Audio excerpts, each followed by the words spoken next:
In 1953, 16 children vanished from the Nightmoor Christian Academy in Helena, Montana, their disappearance blamed on a tragic fire that investigators would later discover never happened. The charred remains of the Academy's East Wing told a different story than the one printed in the Helena Independent Record. Where officials claimed to find evidence of an electrical fire that consumed the dormitory and its young occupants, investigators decades later would uncover a basement that never appeared on any architectural plans, a basement with drainage systems designed for purposes that defied explanation.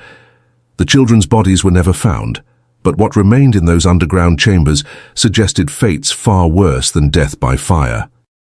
The Nightmoor family, pillars of Montana's religious community, had built their reputation on faith and charity. What they built beneath their academy would challenge everything the state thought it knew about institutional evil, the institution's reputation. The Nightmoor Christian Academy stood like a monument to moral rectitude on the outskirts of Helena, Montana, its red brick facade and white limestone trim gleaming against the backdrop of the Continental Divide. Founded in 1887 by Reverend Josiah Nightmoor, the institution had spent nearly 7 decades cultivating a reputation as the premier destination for wealthy families seeking to instill Christian values in their children. The Academy's motto, Disciplina et Caritas, discipline and charity, was carved into the granite archway that welcomed visitors to the sprawling 40-acre campus. Reverend Nightmoor, a towering figure both literally and figuratively in Montana's religious landscape, had arrived from Pennsylvania with a vision of creating an educational sanctuary that would mold the next generation of America's Christian leaders. His personal fortune, derived from his family's coal mining operations, provided the initial capital to construct not just the main academic building, but also dormitories, a chapel, and what would become the most talked-about feature of the campus, the underground meditation chambers. These chambers, Nightmoor explained to prospective parents and local dignitaries, were designed to provide students with a quiet space for prayer and reflection, removed from the distractions of the outside world. The entrance to these subterranean rooms was located beneath the Academy's chapel, accessible only through a narrow stone staircase that descended into the earth. Few questioned the wisdom of such an unusual architectural choice, particularly given Nightmoor's reputation for innovation in Christian education. The construction of these underground facilities required specialized contractors and unusual materials that raised few questions in the remote Montana territory of the 1880s. Nightmoor claimed the chambers were inspired by the ancient Christian catacombs, providing students with a direct connection to the early martyrs and saints. The stonework was imported from quarries in Pennsylvania, and the chambers featured elaborate carved symbols that Nightmoor described as representing various Christian virtues and biblical passages. By the 1920s, the Academy had become a beacon of respectability in the American West. Its alumni included 2 future governors, numerous state legislators, and a surprising number of federal judges. The Nightmoor family had carefully cultivated relationships with Montana's political elite, hosting annual fundraising dinners that brought together the state's most powerful families. These gatherings, held in the Academy's grand dining hall, featured speeches about the importance of moral education and the dangerous influence of secular ideas that were creeping into public schools. The Academy's success was built on more than just political connections. The Nightmoor teaching methodology, as it came to be known, emphasized rigorous academic instruction combined with intensive spiritual formation. Students followed a strict schedule that began with 5:30 a.m. prayers and ended with evening meditation sessions in the underground chambers. The curriculum included traditional subjects like mathematics, literature, and history, but also featured courses in Christian psychology and moral philosophy that were unique to the institution. Parents who sent their children to the Academy often remarked on the dramatic changes they observed in their sons and daughters. Children who had been rebellious or difficult at home returned from Helena as model students and devout believers. This transformation was attributed to the Academy's emphasis on discipline and the personal attention provided by the Nightmoor family members who served as both administrators and spiritual guides. The selection process for new students was particularly rigorous and seemed to focus on specific criteria that were never fully explained to applicants or their families.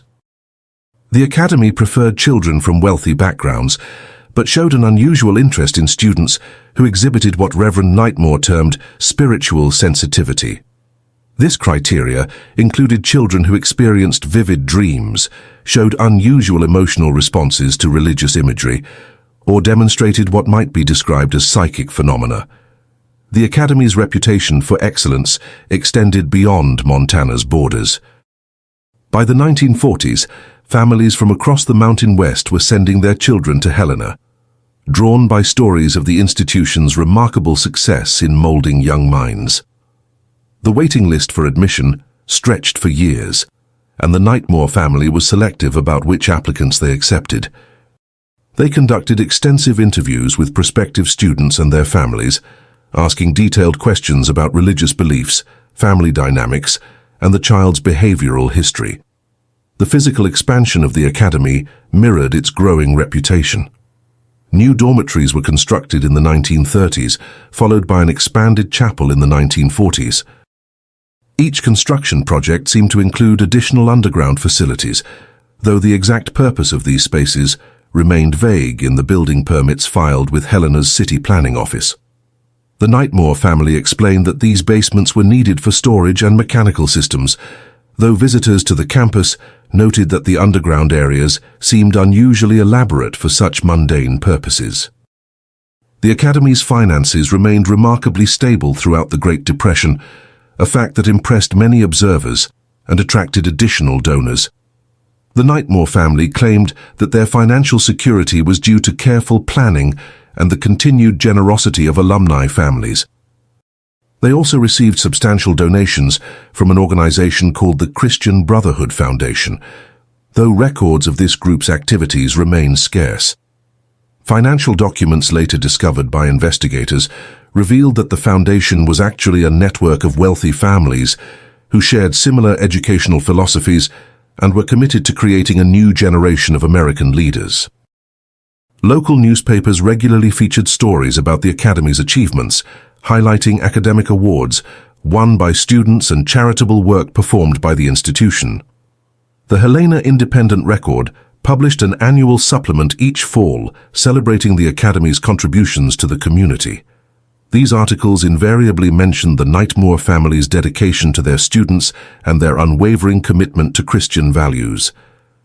The newspaper's editor, John Thompson, was himself an Academy alumnus and maintained close personal relationships with the Nightmoor family. The Academy's influence extended into Helena's civic life through the numerous alumni who remained in the area after graduation. These former students often spoke of their time at the Academy with a mixture of fondness and reverence that impressed local residents. They formed an informal network of support for the institution, contributing both financially and through volunteer work. Many alumni sent their own children to the Academy, creating multi-generational connections to the Nightmoor family. The teaching staff at the Academy was carefully selected for both academic credentials and spiritual commitment. Most faculty members lived on campus, occupying apartments in a building adjacent to the main academic hall. The Nightmoor family maintained strict standards for employee conduct, requiring all staff to sign detailed agreements about their behavior and beliefs. These contracts included unusual provisions about confidentiality and loyalty that some prospective employees found concerning, though the generous salaries and benefits typically overcame such reservations. The Academy's chapel services were renowned throughout the region for their emotional intensity and spiritual power. Reverend Nightmoor, and later his son Reverend Marcus Nightmoor, delivered sermons that left congregants deeply moved and inspired. Visitors often commented on the profound sense of peace and spiritual presence they experienced during these services. The chapel's unique acoustics, enhanced by the underground chambers below, created an atmosphere that many described as transformative. The underground chambers themselves were a source of considerable interest and speculation among those who were privileged to see them. The main meditation hall featured soaring stone arches and elaborate religious frescoes that depicted scenes from Christian history. Smaller chambers branched off from the main hall, each designed for specific types of spiritual exercises.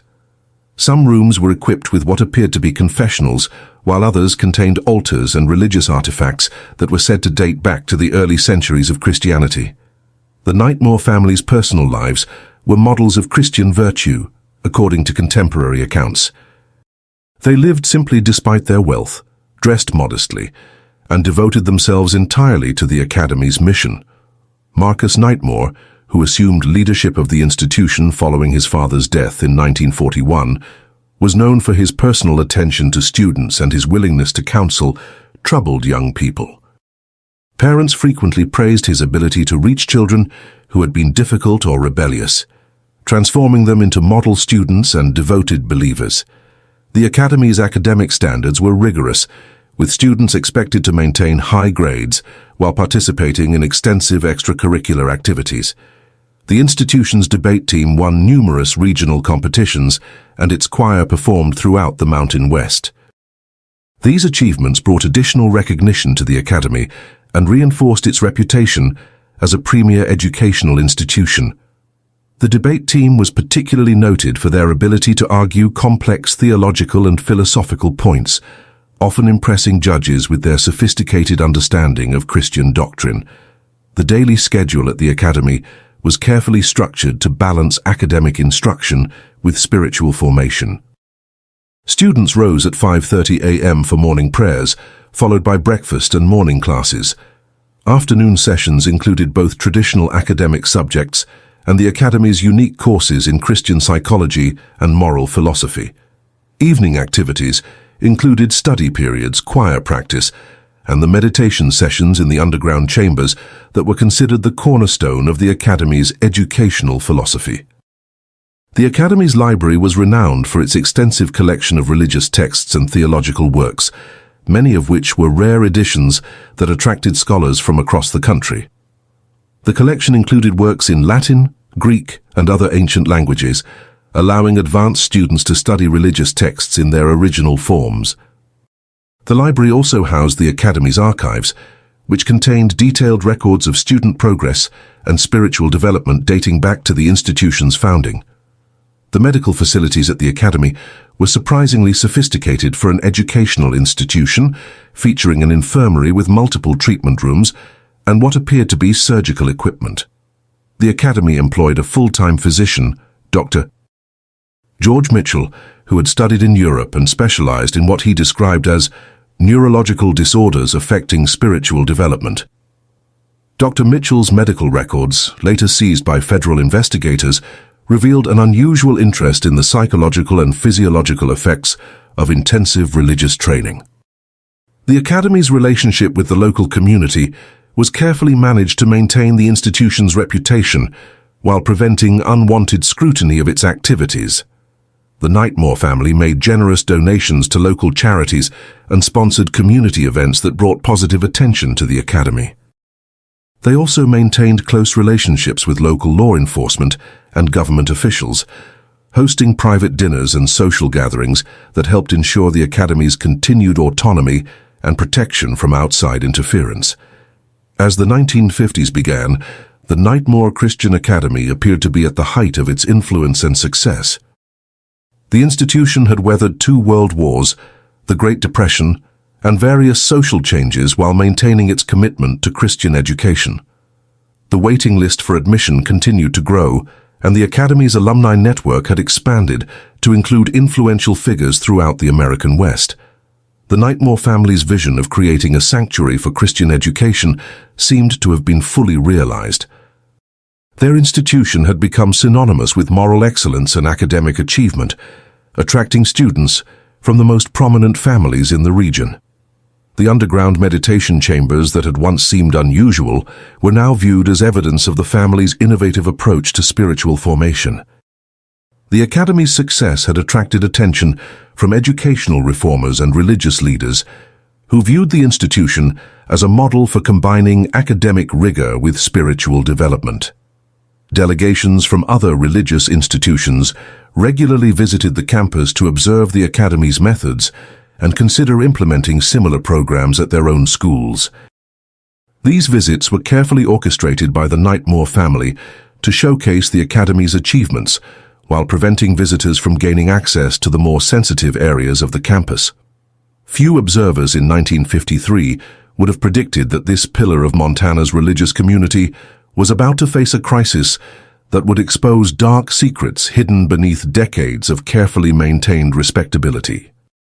The academy's reputation for transforming difficult children would soon take on a more sinister meaning as investigators began to ask uncomfortable questions about the nature of those transformations and the methods used to achieve them.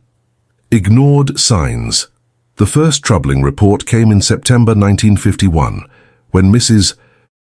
Dorothy Hughes wrote to the Helena Sheriff's Department expressing concern about her son Timothy's behavior during his summer break from the Nightmoor Christian Academy.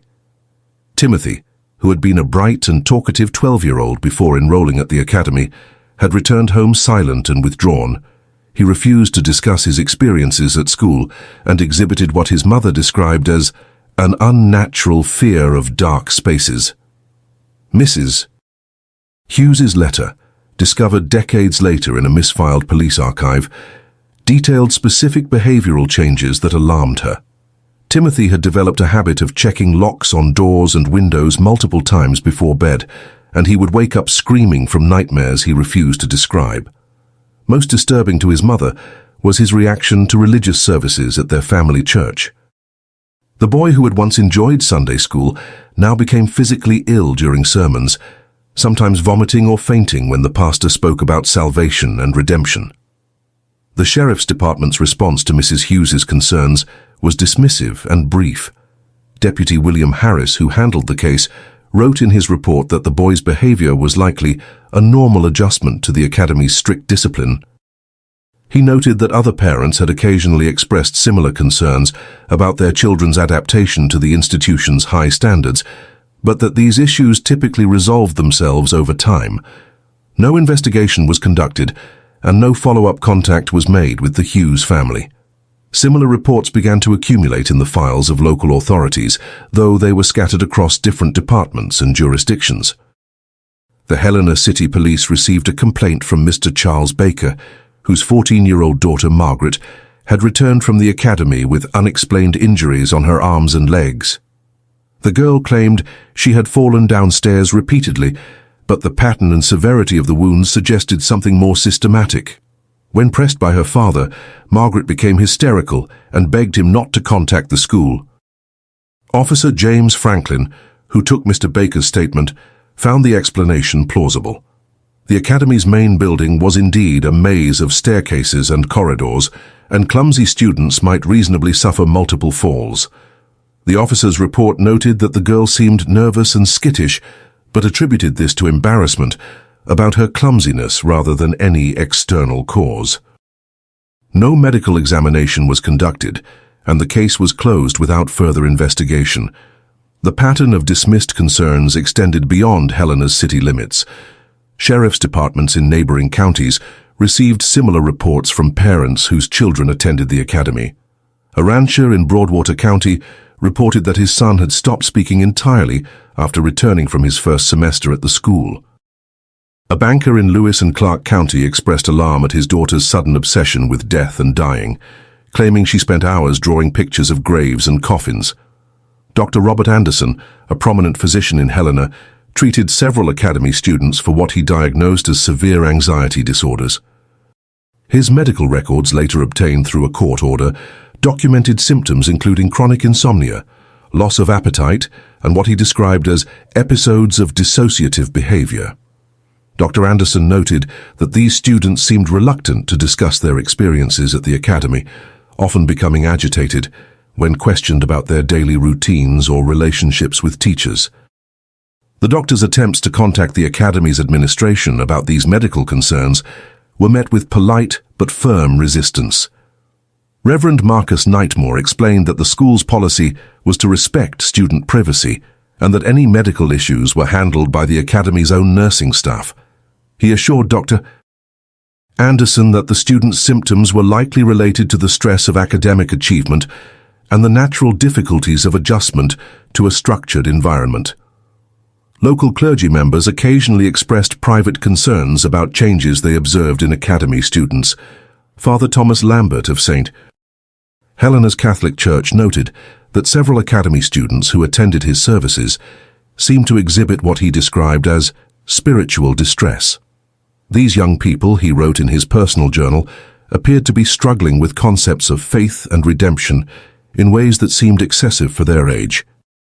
Father Lambert's journal entries, discovered after his death in 1967, revealed his growing unease about the academy's influence on its students. He wrote of conversations with young people who spoke of religion with a mixture of fervor and terror that he found deeply disturbing. Several students had approached him seeking confession, but then seemed unable to articulate their concerns, breaking down in tears when pressed for details about their spiritual struggles. The priest's attempts to discuss these concerns with Reverend Nightmoor were unsuccessful.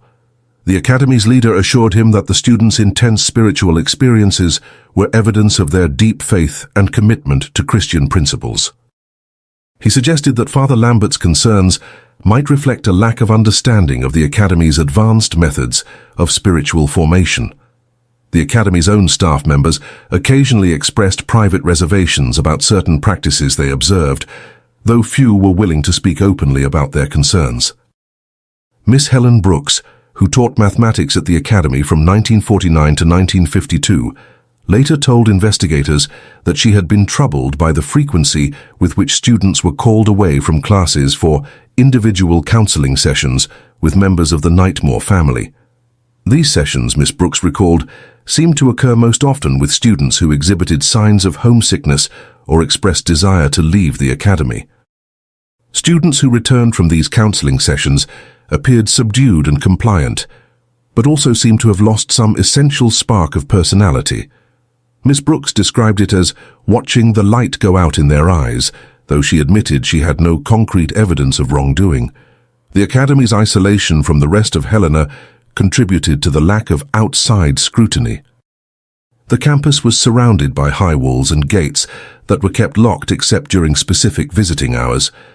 Parents were discouraged from making unannounced visits, and students were not permitted to leave the campus without special permission. This isolation was presented as necessary for maintaining the Academy's atmosphere of focused study and spiritual reflection. Mail to and from students was handled through the Academy's administration, ostensibly to ensure that correspondence met the institution's standards of moral propriety. In practice, this meant that many letters between students and their families were delayed, edited, or never delivered. Parents who complained about infrequent communication from their children were told that the Academy encouraged students to focus on their studies rather than dwelling on homesickness. The Academy's financial records, which were kept private and never audited by outside authorities, contained unusual expenditures that might have raised questions if they had been subject to scrutiny. Large payments were made to construction companies for work that was never reflected in building permits or public records. Significant sums were spent on medical supplies and pharmaceutical products that seemed excessive for an educational institution. The institution also maintained relationships with several organizations that had no apparent connection to education or religious instruction. The Christian Brotherhood Foundation, which provided substantial funding to the Academy, operated out of a post office box and had no known officers or board members. Payments were also made to companies that specialized in soundproofing and industrial ventilation systems, though the Academy's public facilities showed no evidence of such improvements. Local law enforcement's willingness to dismiss concerns about the Academy was influenced by the institution's powerful connections and sterling reputation. The Nightmoor family's generous donations to police benevolent associations and their close relationships with prominent political figures made it difficult for individual officers to pursue investigations that might embarrass the family or the Academy. The Academy's alumni network also played a role in deflecting scrutiny. Former students who had gone on to successful careers in law, politics, and business were quick to defend their alma mater against any criticism. They spoke publicly about the positive influence the academy had on their lives and dismissed concerns about current students as misunderstandings or exaggerations.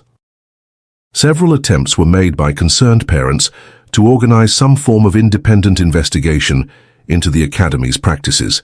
These efforts were consistently undermined by the institution's supporters, who argued that such actions would unfairly damage the reputation of a valuable educational resource.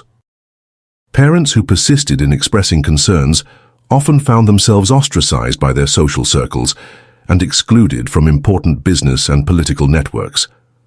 The cumulative effect of these ignored signs was to create an environment in which the academy could operate with minimal outside oversight. The institution's reputation for excellence provided a shield against criticism, while its connections to powerful figures ensured that serious investigations were unlikely to be launched. The isolation of the campus and the control exercised over student communications meant that even if abuses were occurring, they would be difficult to detect or prove. The first direct witness to the academy's underground activities came forward in early 1952 when a former student named Edward Collins contacted the FBI field office in Helena. Collins, who had graduated from the academy in 1949, claimed that he had been subjected to psychological and physical abuse during his time at the institution. His allegations were so detailed and disturbing that they prompted a preliminary investigation. Collins described being taken to the underground chambers for what were called spiritual purification sessions that involved prolonged isolation, sensory deprivation, and exposure to what he described as mind-altering substances. He claimed that students who resisted these procedures were subjected to increasingly severe punishments, including physical torture and psychological manipulation designed to break their will completely. The FBI's initial investigation into Collins's allegations was hampered by the academy's powerful connections and the difficulty of corroborating his claims. When agents attempted to interview other former students, they found that most were either unwilling to speak or claimed to have no memory of unusual activities at the academy. The few who did confirm Collins's account quickly recanted their statements after being contacted by representatives of the academy. Collins himself became increasingly paranoid and erratic as the investigation progressed, claiming that he was being followed and threatened by unknown individuals. His credibility was further undermined when he was arrested on drug possession charges that seemed to have been manufactured specifically to discredit his testimony. The FBI investigation was quietly closed after Collins was found dead in his jail cell, an apparent suicide that raised questions among the few agents who had been involved in the case. The Academy's response to Collins's allegations was swift and comprehensive. Reverend Marcus Nightmoor held a press conference in which he expressed sympathy for Collins's obvious mental health problems and suggested that the young man's claims were the product of delusions brought on by drug abuse. The Academy's lawyers released detailed statements about Collins's troubled academic record and behavioral problems during his time as a student. The effectiveness of the Academy's damage control efforts was demonstrated by the lack of follow-up coverage in local media. The Helena Independent Record, which had initially reported on Collins's allegations, quickly shifted to stories about the young man's drug problems and criminal behavior. Other newspapers in the region either ignored the story entirely or treated it as an example of the dangers of substance abuse among troubled youth. The pattern of silencing witnesses and discrediting critics became a standard operating procedure for the Academy's administrators. When other former students attempted to come forward with similar allegations, they found themselves facing the same combination of legal threats, character assassination, and physical intimidation that had been used against Collins. The message was clear. Speaking out against the Academy carried serious personal risks. The Academy's influence extended into the medical community through its relationships with psychiatrists and physicians who were willing to provide diagnoses that supported the institution's narrative. Former students who exhibited symptoms of trauma were often diagnosed with schizophrenia, bipolar disorder, or other mental health conditions that could explain away their allegations as products of mental illness.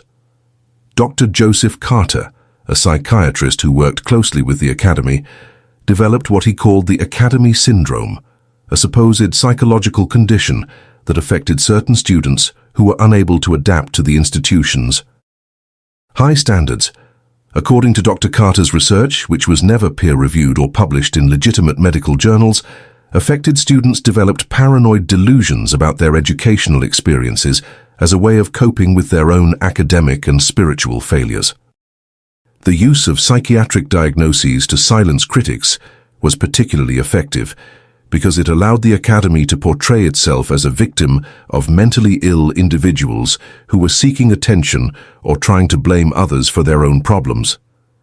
The stigma associated with mental illness in the 1950s made it easy to dismiss the claims of anyone who had been labeled as psychologically unstable.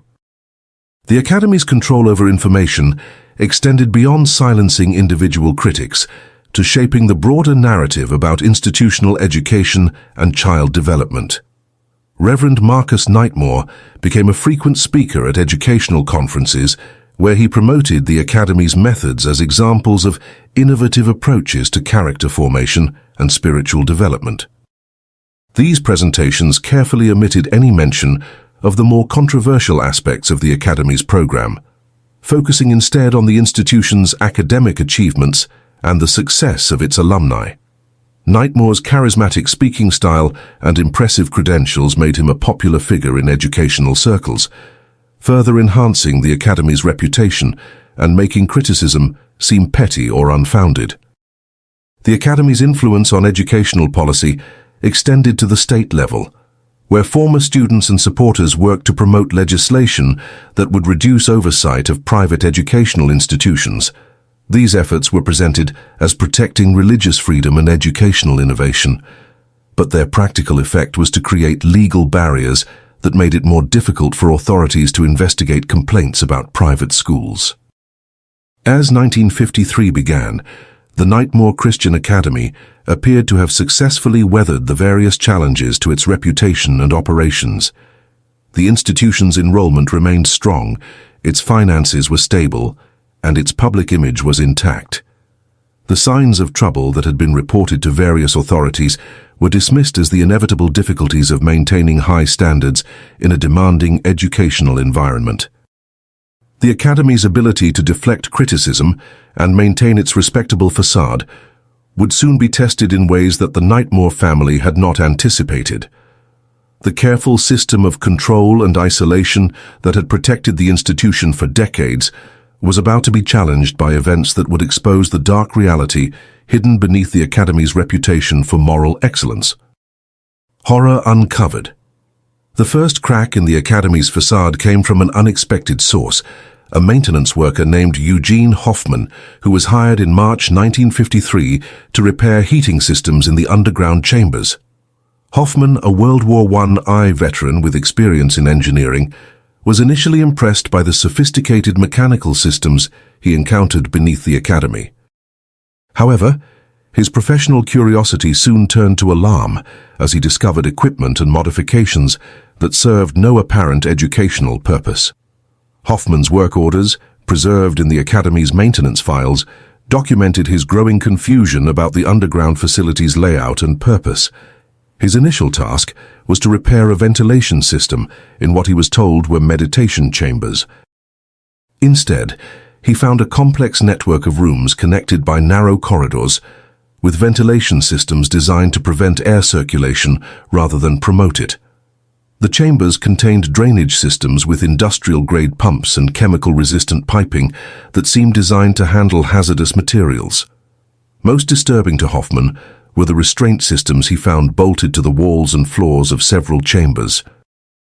These devices, which he described in his report as similar to medical restraints but more robust, were clearly designed to immobilize human subjects completely. The surrounding walls showed evidence of soundproofing that went far beyond what would be necessary for meditation or prayer. Hoffman noted that the chambers were designed to contain sound so effectively that screams from within would be inaudible even in adjacent rooms.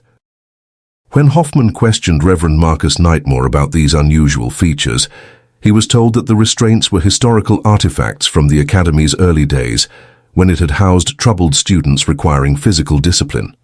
The soundproofing, according to Nightmoor, was necessary to prevent the meditation practices of some students from disturbing others. Hoffman found these explanations unsatisfactory, particularly given the modern construction of the restraint systems and the sophisticated nature of the soundproofing materials. Hoffman's growing suspicions led him to document his findings with photographs and detailed sketches. His personal journal, discovered after his death in 1967, revealed his belief that the underground chambers were being used for purposes that had nothing to do with education or spiritual formation. He wrote of finding chemical residues that suggested the use of industrial cleaning agents and drainage systems that appeared to be designed for regular use rather than occasional maintenance. The maintenance worker's concerns took on greater urgency when he discovered what appeared to be fresh evidence of the chamber's use. In one room, he found restraint devices that showed signs of recent wear, with metal components that had been cleaned but still showed traces of organic material. The drainage systems contained residues that Hoffman believed were biological in nature, though he lacked the expertise to identify them precisely. Hoffman's investigation revealed additional disturbing details about the underground facility's design and construction. The chambers were equipped with sophisticated lighting systems that could be dimmed or brightened remotely, and several rooms contained what appeared to be observation windows with one-way glass. The ventilation systems were designed to allow the introduction of gases or vapors into specific chambers, while maintaining isolation from other areas. The maintenance worker also discovered a room that appeared to be a medical facility, complete with examination tables, surgical instruments, and cabinets filled with pharmaceuticals. The medications included powerful sedatives, hallucinogens, and experimental drugs that Hoffman recognized from his military service as substances used in psychological warfare research. The presence of these materials suggested that the Academy was conducting medical experiments on its students. Hoffman's decision to contact local authorities about his discoveries was met with the same dismissive response that had greeted previous concerns about the Academy. Sheriff's Deputy Walter Green, who took Hoffman's statement, found the maintenance worker's theories implausible and suggested that his war experiences might have made him overly suspicious of innocent facilities. The deputy's report noted that Hoffman seemed agitated and prone to elaborate conspiracy theories. The Academy's response to Hoffman's allegations was swift and decisive. Within days of his contact with law enforcement, Hoffman was terminated from his position and banned from the Academy grounds. Reverend Nightmoor explained to other staff members that Hoffman had been spreading false and damaging rumors about the institution and that his mental stability was questionable. The Academy's lawyers sent Hoffman a letter threatening legal action if he continued to make what they termed defamatory statements about the institution. Despite these threats, Hoffman continued his private investigation, focusing on the Academy's procurement records and construction history. He discovered that the institution had purchased large quantities of lime, industrial bleach, and other chemicals that seemed unrelated to normal educational activities. Construction records showed that the underground chambers had been expanded repeatedly over the years, with each project involving the installation of additional drainage and ventilation systems. Hoffman's investigation was cut short by his sudden death in May 1953.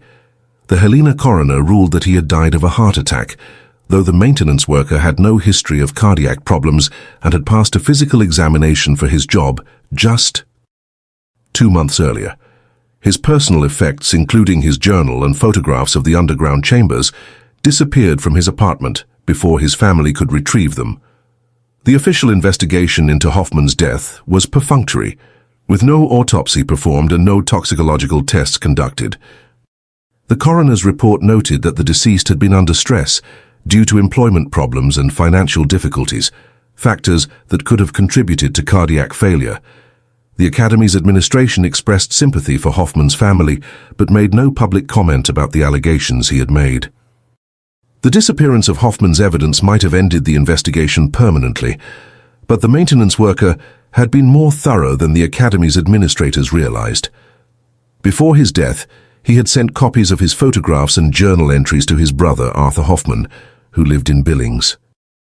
Arthur, a newspaper reporter, initially dismissed his brother's concerns as paranoid delusions, but Eugene's sudden death convinced him to take a closer look at the evidence. Arthur Hoffman's investigation revealed a pattern of suspicious activities surrounding the academy that extended far beyond his brother's discoveries. He found that the institution had employed an unusually large number of maintenance workers over the years, with most staying only briefly, before leaving under mysterious circumstances. Several of these former employees had died shortly after their termination, though their deaths had been attributed to various natural causes.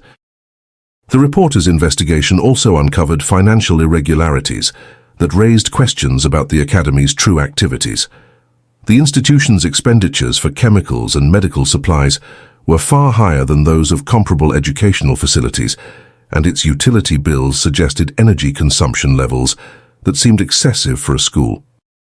The academy's insurance policies included unusual coverage for hazardous materials, cleanup and bodily injury claims, provisions that were uncommon for educational institutions.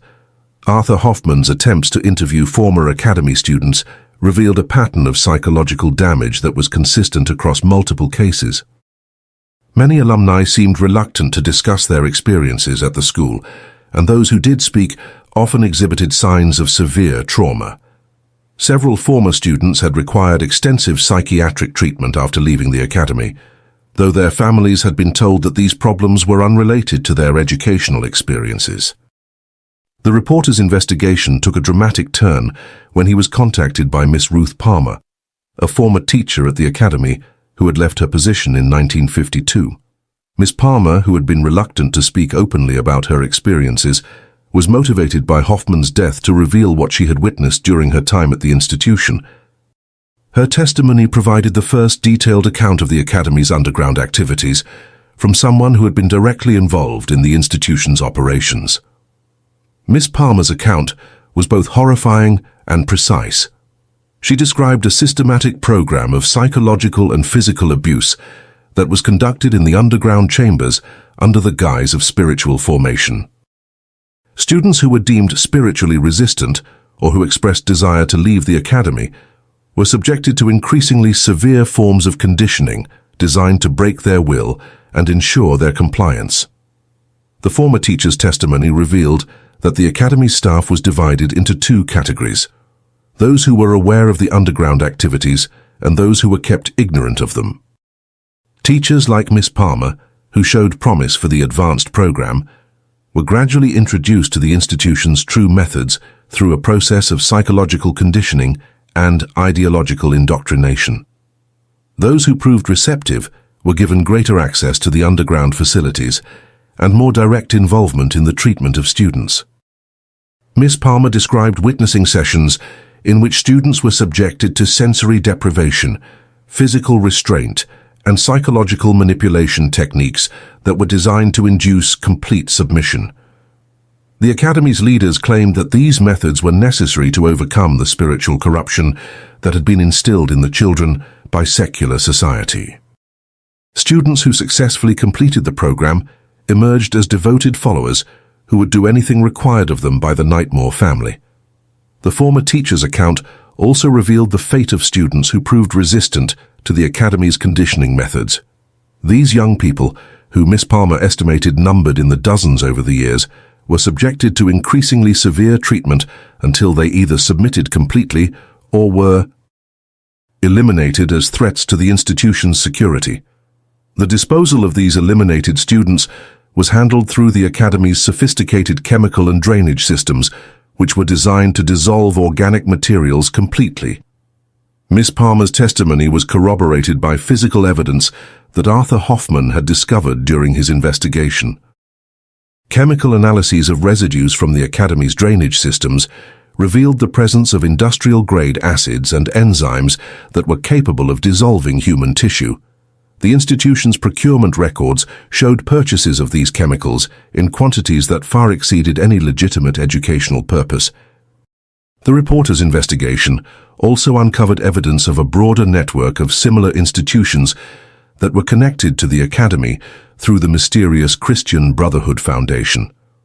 Financial records suggested that the foundation was funding comparable facilities in other states, all of which specialized in the intensive spiritual formation of wealthy students. The network appeared to be designed to produce graduates who would be completely loyal to the foundation's agenda and capable of advancing its interests in business, politics, and society. The scope of the Academy's crimes became clearer as Arthur Hoffman's investigation progressed. He discovered that the institution had been operating its underground program for decades, with hundreds of students subjected to its conditioning methods. The Academy's reputation for transforming difficult children was based on its ability to break their spirits completely and rebuild them as compliant followers. Students who could not be broken were eliminated to prevent them from exposing the institution's activities. The revelation of these crimes might have led to immediate action by law enforcement, but the Academy's powerful connections and careful planning had anticipated such possibilities. The institution's leaders had prepared contingency plans for dealing with exposure, including the destruction of evidence and the elimination of witnesses. The systematic nature of these preparations suggested that the Academy's crimes were part of a larger conspiracy that extended far beyond the institution itself. Arthur Hoffman's investigation was abruptly terminated when he was found dead in his hotel room in Helena on June 15, 1953. The coroner ruled that he had died of a drug overdose, though the reporter had no history of substance abuse and had been in good health. His investigation files were missing from his hotel room, and his newspaper editor received a call warning against publishing any stories about the Academy. The deaths of both Hoffman brothers eliminated the most serious threat to the Academy's continued operation, but their investigation had gathered enough evidence to attract the attention of federal authorities. The FBI had been monitoring the Christian Brotherhood Foundation as part of a broader investigation into subversive organizations, and the Hoffman brothers' findings provided additional evidence of the network's criminal activities. The federal investigation into the Academy was launched in the summer of 1953, with agents conducting surveillance of the institution and interviewing former students and staff members. The investigation's findings confirmed the worst suspicions about the Academy's underground program and revealed that the institution was part of a much larger criminal conspiracy. The scope of the crimes and the power of the individuals involved made it clear that exposing the truth would require careful planning and substantial resources. Legacy and silence. The federal investigation into the Nightmoor Christian Academy reached its climax on October 12, 1953, when FBI agents executed simultaneous raids on the Academy campus and several associated facilities across 3 states.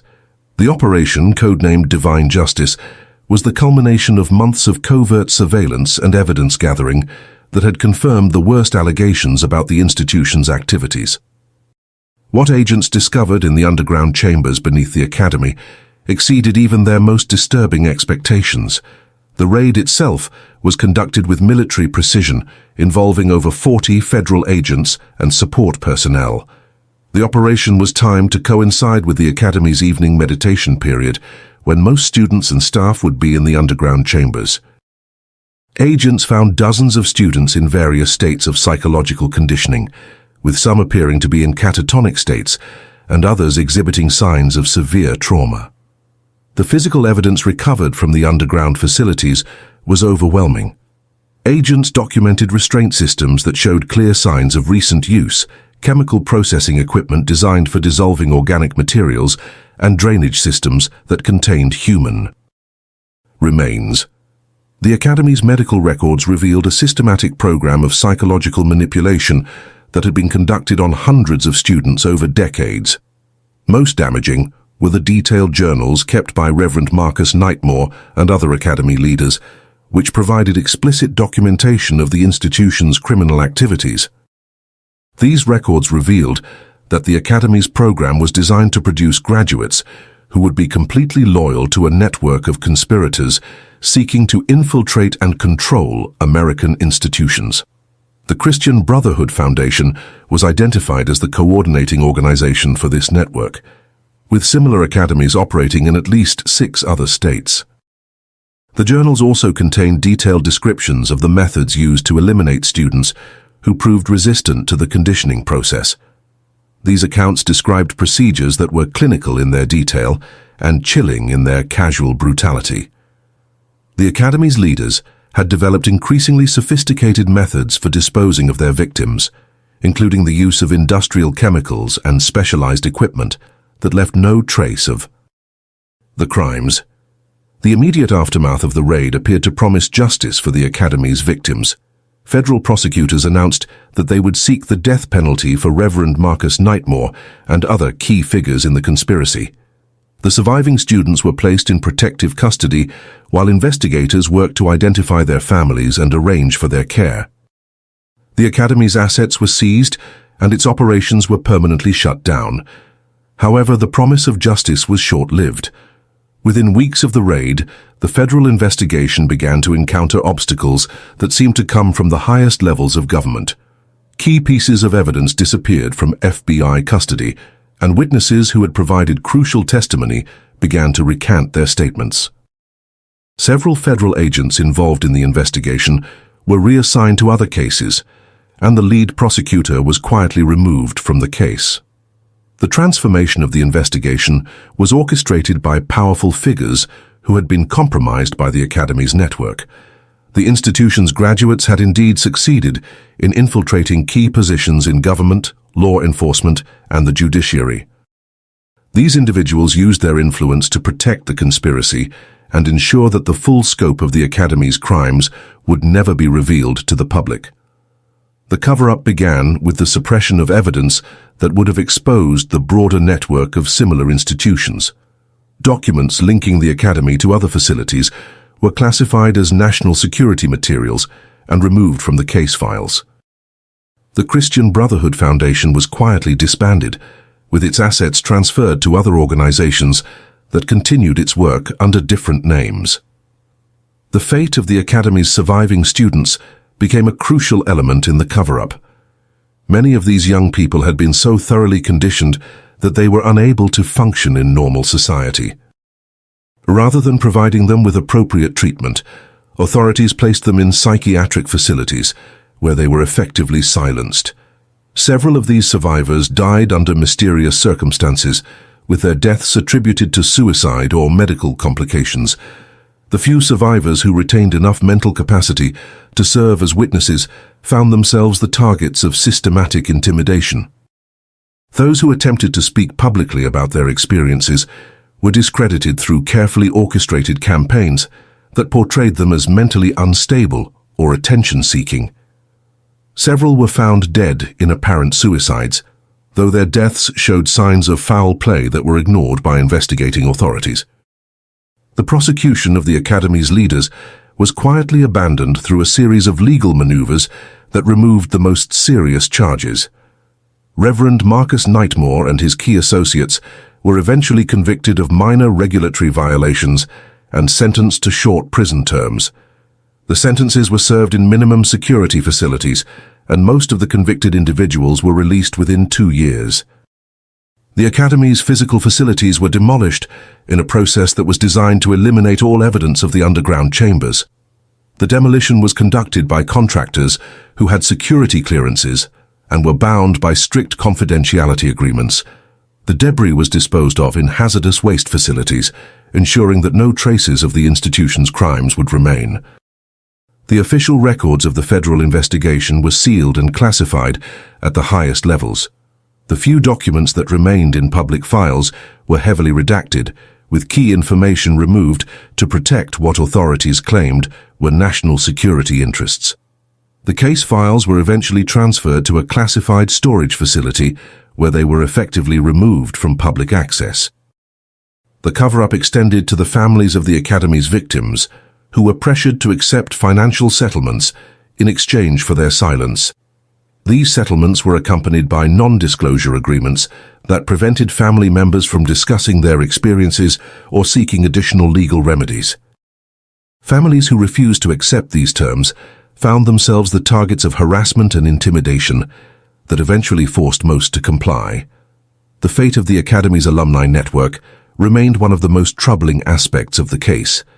Many graduates who had been conditioned by the institution's program continued to hold positions of influence in government, business, and society. These individuals maintained their loyalty to the network's goals and worked to protect its interests even after the Academy's exposure. The network's influence was demonstrated by its ability to place sympathetic individuals in key positions within the agencies investigating the Academy. These insiders provided advance warning of investigative activities and helped to steer the investigation away from the most damaging evidence. The network's reach extended to the highest levels of government, making it virtually impossible to pursue the case effectively. The long-term impact of the Academy's crimes was felt by survivors and their families for decades. Many of the institution's victims never recovered from their experiences, living lives marked by psychological trauma and dysfunction. The children who had been conditioned by the Academy's program often struggled with identity issues and an inability to form normal relationships. The broader implications of the Academy's activities were never fully explored or understood. The network's success in infiltrating American institutions raised questions about the integrity of democratic processes and the vulnerability of society to organized corruption. The cover-up of the Academy's crimes demonstrated that even the most horrific abuses could be concealed if the perpetrators had sufficient power and influence. The legacy of the Nightmoor Christian Academy serves as a reminder of the potential for institutional evil to flourish when it is protected by respectability and power. The Academy's ability to operate for decades without detection was enabled by a combination of social privilege, political connections, and carefully constructed facades that concealed the reality of its activities. The lessons of the Academy's crimes were never learned because the truth was never fully revealed. The cover-up that followed the institution's exposure was so complete that most Americans remained unaware of the case's existence. The few investigative journalists who attempted to pursue the story found themselves facing legal threats and professional retaliation that effectively ended their careers. The physical location of the Academy remained a source of concern for those who knew the truth about its activities. The land where the institution once stood was sold to private developers who were unaware of its history. Several attempts were made to construct new buildings on the site, but these projects were abandoned after workers reported strange discoveries and unexplained phenomena. The site eventually became a small public park with no memorial or marker to indicate its dark history. Local residents who were aware of the Academy's existence generally avoided discussing it, preferring to let the memory fade into obscurity. The park's maintenance workers occasionally reported finding unusual artifacts buried in the soil, but these discoveries were typically dismissed as remnants of old construction projects. The Christian Brotherhood Foundation's work continued under different names and organizational structures, learning from the Academy's exposure to develop more sophisticated methods of concealment. The network's activities became more diffuse and harder to detect, making it virtually impossible for law enforcement to identify and combat their operations effectively. The Academy's legacy lived on through its graduates, many of whom had risen to positions of significant influence by the 1970s and 1980s. These individuals, bound together by their shared experiences and conditioning, formed an informal network that advanced the original conspiracy's goals through legitimate channels. Their success in penetrating American institutions validated the Academy's methods even as the institution itself had been destroyed. The few investigators who continued to pursue leads related to the Academy found themselves working in isolation, with limited resources and constant obstacles. Federal agencies that had once been involved in the investigation claimed to have no records of the case, and key personnel who had participated in the original raid had either died or disappeared. The systematic destruction of evidence had been so thorough that proving the Academy's crimes became virtually impossible. The impact on Helena's community was carefully managed to minimize public awareness of the Academy's true nature. Local newspapers were discouraged from covering the story, and residents who had known about the investigation were pressured to remain silent. The official explanation for the Academy's closure was financial difficulties and administrative problems, with no mention of criminal activities or federal investigations. The psychological damage inflicted on the Academy's survivors continued to manifest in various ways throughout their lives. Many developed severe mental health problems that required ongoing treatment, though their therapists were rarely told the true source of their trauma. The conditioning they had received made it difficult for survivors to trust authority figures or form normal relationships, leaving them isolated and vulnerable. Several survivors attempted suicide in the years following the Academy's closure, with some succeeding in their efforts. Those who died were typically portrayed as troubled individuals who had been unable to cope with life's challenges, with no mention of their experiences at the Academy. Their deaths served to further reduce the number of potential witnesses who could have testified about the institution's crimes. The Academy's impact on popular culture was carefully controlled to prevent the emergence of accurate accounts of its activities. Hollywood productions that touched on similar themes were subject to pressure from industry figures who had connections to the network. Books and articles that came too close to the truth were either suppressed through legal action or discredited through coordinated media campaigns. The few fictional works that did address similar themes were deliberately sensationalized to make them appear unrealistic and fantastical. This strategy was designed to ensure that if the truth about the Academy ever emerged, it would be dismissed as the product of overactive imaginations rather than serious historical inquiry. The boundary between fact and fiction was deliberately blurred to protect the network's interests. The Academy's underground chambers were eventually filled with concrete and sealed permanently, but their existence continued to haunt those who knew about them. Construction workers who had participated in the demolition reported nightmares and psychological problems that persisted for years. Several of these workers died in accidents or committed suicide, leading to speculation about a curse associated with the site. The financial network that had supported the Academy was restructured to avoid detection, with assets transferred through a complex web of shell companies and offshore accounts. The money that had funded the institution's operations was eventually used to establish new facilities that operated with greater security and discretion. The lessons learned from the Academy's exposure were applied to make future operations virtually undetectable. The federal agents who had participated in the original investigation found their careers significantly impacted by their involvement in the case. Several were forced into early retirement, while others were transferred to remote assignments that effectively ended their law enforcement careers. The message was clear that pursuing certain types of investigations could have serious professional consequences. The case files that remained in government archives were periodically reviewed and further sanitized to remove any information that might lead to renewed interest in the Academy's activities.